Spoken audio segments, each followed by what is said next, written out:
Good day, sir. I'm Gabriel Gonzon from MS1A5 and this is my assessment number 5, all about communication in cargo operations. Preparation for cargo operations. Effective means of communication are to establish between the ship's deck officers and the cargo terminal, which shall remain effective throughout the cargo operation. This communication link should establish first is an agreed procedure to stop cargo operation. Second is personnel responsible for terminal cargo operation. 3 is the ship's officer responsible for the cargo loading and unloading plan and the officer in charge responsible of the deck cargo operation. Fourth is confirmation of information received in advance. 5 is agreed procedure to the terminal to provide the officer in charge with the loaded cargo weight at frequent intervals and at the end of each foot. 6 is an agreed procedure for crowd checking. 7 is the reporting of any damage to the ship from the cargo operation.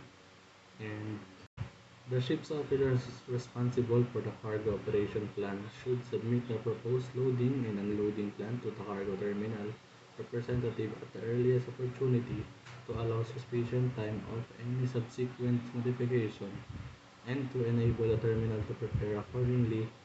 And the ship's operator should be familiar with the IMO ship or shore safety checklist. From 1st July 1998, it became mandatory by SOLAS Convention.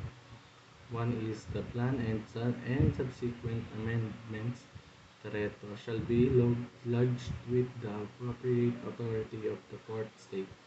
Second is the ship's master and the terminal representative shall ensure the cargo operations are conducted in accordance with the agreed plan.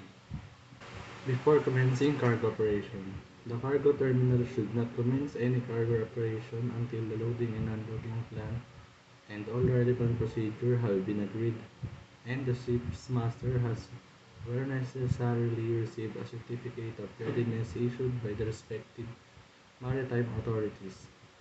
Prior to the commencement of the cargo loading operation, it should be determined that first is no structural damage exists. Any such damage is to be reported to the respective classification society and cargo operations are not to be undertaken.